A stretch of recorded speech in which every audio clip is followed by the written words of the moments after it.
Hello. Um, it's been a while. It's been a long while. Uh, I am currently sitting in my living room. Really have to pee, so that's happening. Um, no, but I just wanted to talk about a couple of things. Just some things that have been going on in my life, and some things that maybe are probably going on in you guys' lives as well. Um, I have been, I kind of made a list of things that have helped me and things that have harmed me in the past couple of months. And at the top of the list for things that have helped me is school. School has helped me greatly financially, spiritually, mentally. It's helped me feel like I'm growing, which is really important for us with BPD. We need to have goals and feel like we're growing. Um, Otherwise, if we get stagnant, we tend to lose our sense of self. And with that comes a lot of other troubles. And, you know, it, it snowballs. It definitely can snowball. By the way, losing your sense of self is one of the nine traits of borderline personality disorder. Um, you don't have to have all of the nine traits in order to be diagnosed with borderline personality disorder. You just have to have five of the nine traits. I'll probably brush through a couple of them as I'm talking. If I notice I say one, I'll go a little more in depth about what that means. But for losing your sense of self, us with BPD tend to have a really distorted sense of a self. We don't see ourselves in the way that others see us. We also don't see ourselves in the way that we should see ourselves. Um, we have very distorted views on who we are, and sometimes we don't know at all who we are, due to the fact that we're constantly transitioning from one major crisis and emotion to the next major crisis and emotion. And so, in all that chaos, we get lost. We get lost very easily. So, back to things that have helped me. School first. I started couples therapy with my boyfriend. And couples therapy has been phenomenal. I recommend couples therapy for any couple that's having trouble with the basics of a relationship, like finances or communication or sex. Um, my therapist just is awesome. There are therapists out there that are just as awesome as mine. So if you don't like your therapist, just keep looking. If it doesn't fit, it doesn't fit. I ran through like five therapists before I found one that fit me just right. And she actually just so happens to do couples therapy. So I got a win. I finally got a win. No, couples therapy has been really great. I have learned to take a moment of pause and communicate effectively or more effectively than I was before. My needs when I am going into crisis, my needs when I am coming out of crisis, um, my needs while I'm in crisis. Um, it's helped me pretty much just to be able to communicate what I truly need and what I truly desire. Um, as for my boyfriend, I think it's helped him become a more, I guess, tailored to me specific listener. Like, he's a good listener, but with me, and maybe with other people with borderline personality, I don't know how you guys function, but with me, you have to read between the lines. You have to read outside of the box. You have to read inside of the box. You have to read the lines that are the box.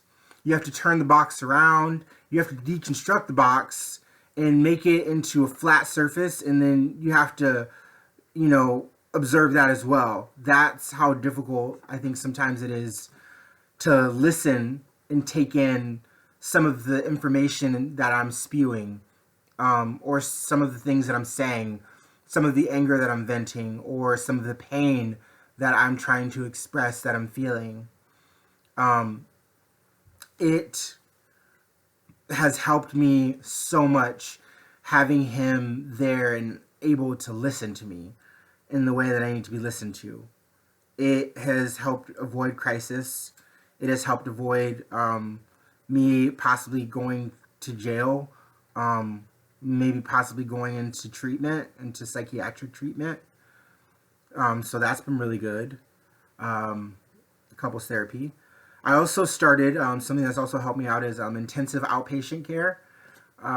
It's about three hours Monday through Thursday, and it's just me and a bunch of other addicts trying to survive in this world without using, which is really, really difficult. But it's really nice to have the camaraderie and the sense of solidarity within that group. It's really nice. It's really, really nice. And there are some people in the group who have 9 months, clean and sober from using hardcore substances that are supposed to be addictive, addictive for life, but they've managed to stave off the addiction and live a functioning normal life. So congrats to them, and I am in that class to hopefully learn how to do the things that they do and become that way, and do it easily, just being sober every day easily without it being this huge pain inside of me. So some things that have harmed me: school. I know I said it helped me, but it also has harmed me. The pressures of school and to do well in school have really just worn on me. That with work and the pressures of going to intensive outpatient, showing up to work, showing up to class, all of those things, those are places that I have to be. And so that pressure, that added pressure, I think has kind of has harmed me a little bit. It's caused me to use on occasion. And I know intensive outpatient is supposed to do the opposite, but I think just establishing my triggers and what those look like, I think that was really important for me starting out with this intensive outpatient. Once I established my triggers, I kind of was able to pinpoint why I used and where I went wrong, and what had happened. And I think my triggers are, well, when it comes to that class, my triggers are when like no one's really like saying anything and I'm the only one who's like truly expressing themselves, and it feels kind of like I feel so raw and vulnerable, and I would like it if someone else would feel that way too, is all. Also, something that really sucks, for the past, well, not anymore, but last week, 3 weeks prior, I wasn't metabolizing my medicine, and it's my important medicine, my mood stabilizer, Depakote. I wasn't metabolizing it, and for the past, so not last week, but the 3 weeks prior, those 3 weeks were fucking hell. I have never detoxed from a mood stabilizer like that. I don't know if you could actually call it detoxing or what have you, but I definitely went through things because it wasn't being introduced to my system correctly. I I was on the brink of suicide multiple times. I I was using drugs because I was on the brink of suicide, and drugs that's a coping mechanism. Drugs are a horrible coping mechanism that I use in order to not hurt myself or do self-harm or anything of that sort. Even though using drugs is a form of self-harm. It's a lesser form of self-harm than hanging myself from a tree. So if I'm gonna do a little bit of meth, just to fucking stop myself from killing myself, then I'm gonna do it and just deal with the relapse and the sadness that comes after it and start over from day one. And that's what I did. But I went to the doctor. I got my meds all taken care of. Everything is fine now, and I am on the right regimen. I've been on the right regimen of medication for about a week now. So in about another week or two, I should start to feel the full therapeutic effects of the Depakote, which I need again in my life so that I can go back to work and school and live. Because I've been cooped up in this house and I've been trying to avoid any and everything that could bring me to using or to feeling sad or down or horrible or anything. And so that's where I'm at. With that, hold on, let me text my brother really fast because we are going to go out to lunch. Speaking of my brother, I love my family. My family is very supportive and they're very helpful. My brother's taking me out to lunch right now just to talk about how I am and blah, blah, blah, blah, blah. He's my older brother, so he's just doing his older brother thing, which is really cool. I have him as my support, and I have my boyfriend Eric as my support. They're both great supports. With the two of them, I feel very supported, along with my therapist, my doctor, a couple of friends. I feel like I got it going on when it comes to support, so that's really nice. But one thing that has sucked is I have a couple of friends out of state, and I've been lying to them about my sobriety. Like, I told them, I only used once or twice or what have you when I relapsed, but I used a little bit more than that. I don't know why I lied. I guess I just didn't want them to think less of me.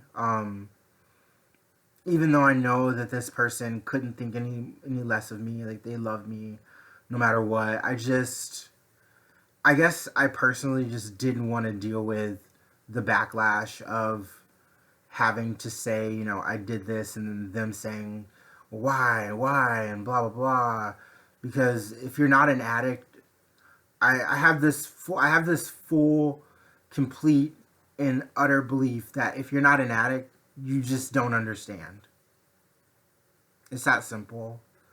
If you're not addicted to, a substance similar to what I'm addicted to, a stimulant or a narcotic, something that literally hooks you, then you don't understand. And I don't hope you never have to understand. I hope that you continue to live your life not understanding what it's like to be addicted to drugs, because it is a horrible existence. It's a fight every day, and some days I win, and some days I lose. But the point is, I keep fighting. I never give up, and when I wake up in the morning, I tell myself, today's gonna be another good day of being sober and clean. And sometimes it's true. And sometimes it is a bold-faced fucking lie. But every time, it's a try. with that, I'm going to share something, my last thing with you guys, and then I'm gonna sign off. So there's this anagram, right? An anagram is when you have a word going down, and then horizontally each letter spells out, a different word. An anagram. I'm pretty sure it's called an anagram. You know what? It's an anagram. Don't care what anybody says. It's an anagram as of right now. So, one anagram I have for you is HALT. And what HALT stands for is, are you hungry? Are you angry? Are you lonely? Are you tired? HALT. And just ask yourself those questions. Am I hungry? Am I angry? Am I lonely? Am I tired?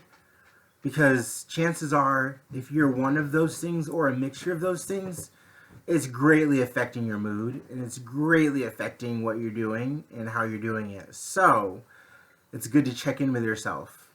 So, remember, folks, HALT. And check in. All right, with that, I'm going to sign off. Happy winter to all of you folks, and happy holidays. And I will probably not make another video until the new year. So, see you next year.